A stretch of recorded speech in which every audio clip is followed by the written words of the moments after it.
Good evening everybody, welcome to preparation Mantra. मैं आकाश भारती आज आपको क्लास 10th की मिरर टॉपिक पढ़ाने वाला हूं और ये टॉपिक जो है आपके बोर्ड एग्जामिनेशन, साथ ही साथ आपके Hindustan olympiad examination, NSO examination, SOF examination और बाकी जितने भी क्लास 10th के कंपटीशन एग्जामिनेशन है उनमें मदद करने वाली है। इससे पहले आगे बढ़े, चैनल को सब्सक्राइब कीजिए, वीडियो को लाइक कीजिए और ज़्यादा से ज़्यादा शेयर कीजिए अपने दोस्तों के साथ। आइए देखते हैं मिरर को। मिरर जो होता है दो किस्म का होता है, एक प्लेन मिरर होता है, एक कर्व्ड मिरर होता है। प्लेन मिरर के सब टाइप जो होते हैं, एक स्फेरिकल मिरर और सिलेंड्रिकल मिरर। हमें इसी टॉपिक को पढ़ना है क्लास 10th में, जो कि स्फेरिकल मिरर। और इसमें दो मिरर हमारे आते हैं, जो है एक है हमारा कनकेव और दूसरा हमारे पास है कन्वेक्स। एक है कनकेव मिरर और दूसरा है कन्वेक्स मिरर। सिलेंड्रिकल मिरर हमारे प्लेन मिरर के टाइप होते हैं। वहीं कर्व मिरर में जो है पैराबोलिक मिरर जो होता है, ये इसका यूज़ हमारे डेली लाइफ में है। जैसे ये हमारे रेडियो वेव कलेक्टर के तौर पे यूज़ किया जाता है, रेडियो वेव कलेक्टर के तौर पे यूज़ होता है।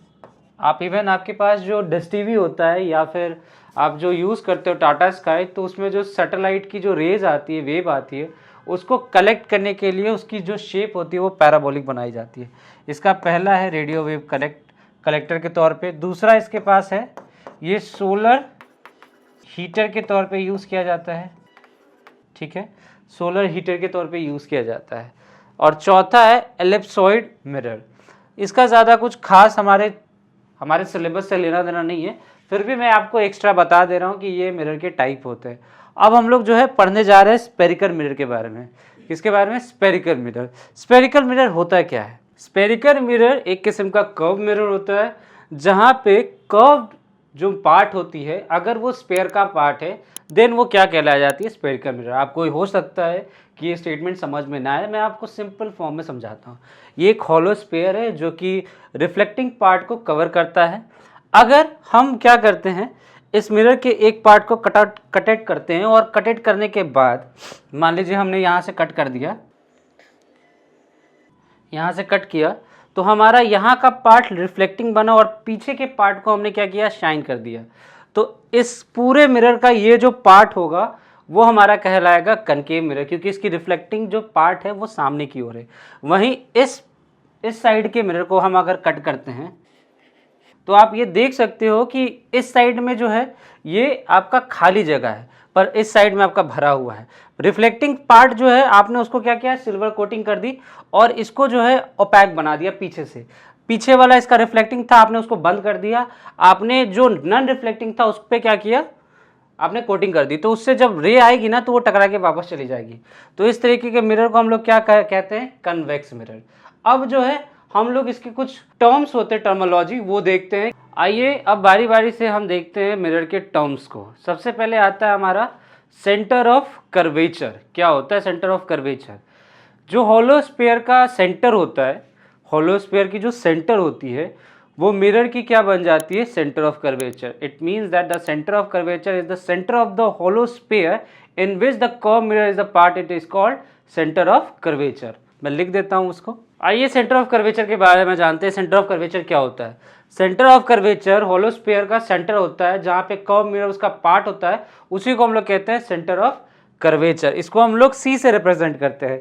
अब हम लोग चलते हैं radius of curvature. Radius of curvature होता क्या है?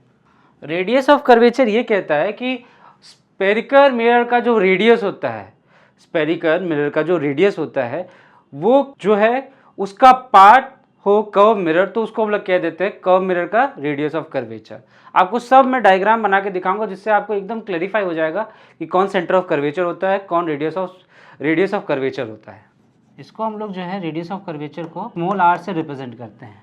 इसका फॉर्मूला भी होता है, आगे पर हम जब पोल, फोकस, प्रिंसिपल एक्सिस पढ़ा देंगे तो इस फॉर्मूला को डिराइव करना भी दिखा देंगे। पोल क्या होता है? पोल हमारे मिरर का जो सेंटर होता है उसको हम लोग कहते हैं पोल, और इसको रिप्रेजेंट करते हैं पी से।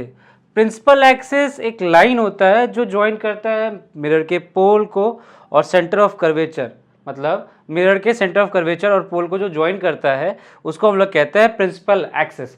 फोकस क्या होता है? कनकेव और कन्वेक्स मिरर में फोकस जो होती हैं, कनकेव मिरर की बात की जाए तो फोकस एक पॉइंट होता है प्रिंसिपल एक्सिस का, जब parallel ray of light incident करती है मिरर पे, तो रिफ्लेक्शन के बाद जब एक पॉइंट पे, प्रिंसिपल एक्सिस के एक पॉइंट पे जाके जब रेज मिलती हैं तो उनको हम लोग कहते हैं हम फोकस। उसके अलावा हम कन्वेक्स मिरर की बात की जाए तो कन्वेक्स मिरर में जो फोकस होता है कि जब रे ऑफ लाइट पैरेलल होती है प्रिंसिपल एक्सिस के, और जब उनको हम appear to meet principal axis के एक पॉइंट पे कराते हैं तब जाके वो बन जाती है क्या, उस पॉइंट को हम लोग क्या कहते हैं, फोकस। क्या बोलते हैं, फोकस। फोकस को जनरली कैपिटल एफ से रिप्रेजेंट करते हैं। फोकल लेंथ क्या होता है, फोकल लेंथ, पोल और फोकस की दूरी को हम लोग जो है फोकल लेंथ कहते हैं। आइए देखते हैं सबका डेफिनेशन। सबसे पहले हमारे पास आया है फोकस, हम यहाँ पे लिखते हैं इनकनकेव मिरर, इनकनकेव मिरर। हम आपको डायग्राम भी आपको बना के दिखाएंगे। इनकनकेव मिरर में क्या होता है, when parallel ray of light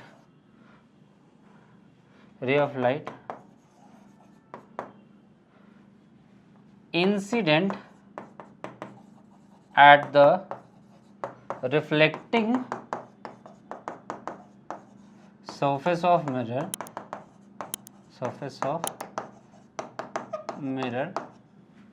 after reflection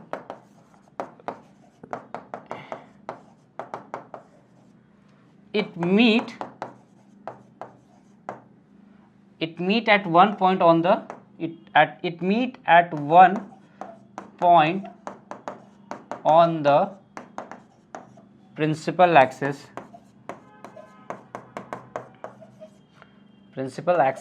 that point it is known as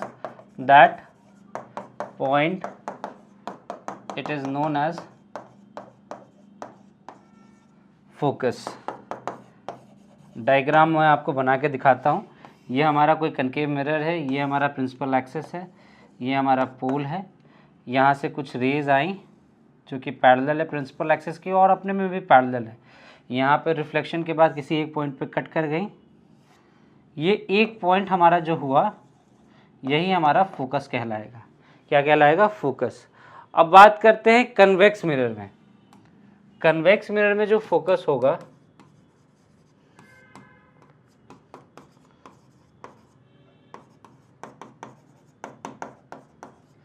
the parallel ray of light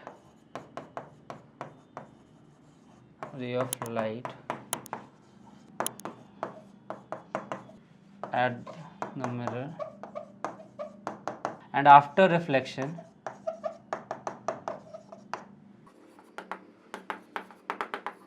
it appears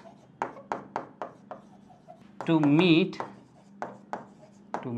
at one point on the principal axis, then it is called focus of convex mirror, focus of convex mirror। ये कुछ इस तरीके से मैं बना के diagram आपको दिखाता हूँ। ये मान लीजिए हमारे पास आ गया है कन्वेक्स मिरर, और यहाँ से इसका प्रिंसिपल एक्सिस। एक चीज़ आप हमेशा याद रखिएगा कि हमारा जो प्रिंसिपल एक्सिस है, रेडियस ऑफ कर्वेचर है, सेंटर ऑफ कर्वेचर है, जो हमारा रिफ्लेक्टिंग पाथ है उसी के तरफ हमारा सब कुछ, जैसे हमारे पास पोल, फोकस, ये सब उधर ही हो गए। तो यहाँ पे हमारा पोल हो गया, यहाँ पे कुछ रेज आई जो पैरेलल हैं और कुछ टकरा के इधर चली गई। ठीक है, कुछ टकरा के चली गई।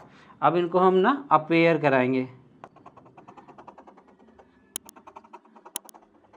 ये अपेयर हो गए, यहाँ पे कट इट करेंगे। तो जो कट की उनको हम लोग उस पॉइंट को बोलते हैं फोकस। क्या बोलते हैं, फोकस। अब हम लोग एक और टर्म है जिसको हम लोग कहते हैं फोकल लेंथ, जो हम आपको पहले ही बता चुके हैं। पोल और फोकस की जो दूरी होती है, इस पिक्चर यहाँ पे देख सकते हो, ये जो पोल और फोकस की दूरी है इसको कहते हैं हम लोग फोकल लेंथ। क्या बोलते हैं, focal length. It is the distance between pole and focus, that's it. और इसको रिप्रेजेंट करते हैं हम लोग स्मॉल एफ से। किससे? स्मॉल एफ से। तो बच्चों आज के लिए बस इतना ही, नेक्स्ट वीडियो में मिलते हैं। तब तक के लिए चैनल को सब्सक्राइब कीजिए, वीडियो को लाइक कीजिए और ज़्यादा से ज़्यादा अपने दोस्तों के साथ शेयर कीजिए। Thank you so much.